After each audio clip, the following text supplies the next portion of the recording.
Paul. I'm sitting here because it's raining outside. Oh, and I'm somewhat happy because I was able to borrow an umbrella. Yes. And I got up early this morning, but I didn't get any phone calls. Now I had to sleep at the emergency couch. Yeah. And I had sent some emails to those in law enforcement about my rights being violated. But I didn't get a phone call from my sons, and I didn't get a phone call from Marilyn.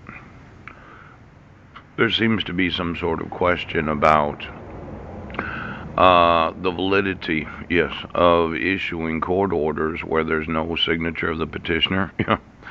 And I wasn't given any due process. And there's forgeries, right? There's fraud. And then there's the issuing of court orders since 2013 where the mailing address of the court order, was an address where I cannot communicate with either Mike or Marilyn. Now, I would have thought that last night you would have had my sons call me, but you didn't.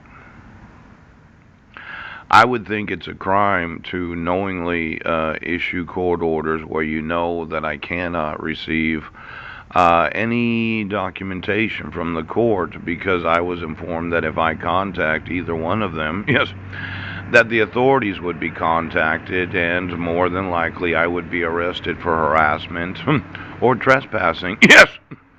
Now, I don't know what you're doing today. But I had told you in approximately 2 million emails. What are you doing today? I told you that I wanted to speak to my sons. You decided that you were going to continue to violate the laws of the United States.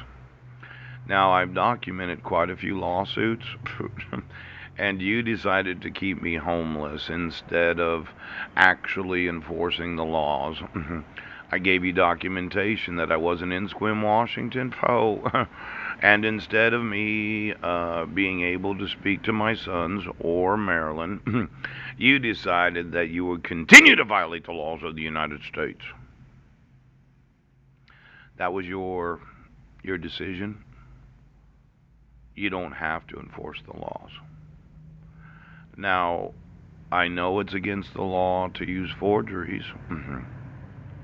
I know it's against the law to issue fraudulent court orders.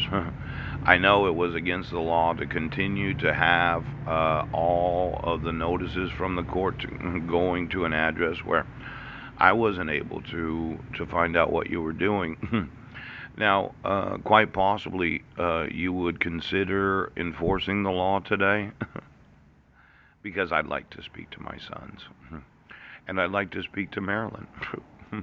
That picture of Susan Bowers, yes, very fraudulent. So why don't you decide this morning that you're going to have my sons and Marilyn call me so that I can speak to them? Why don't you decide that?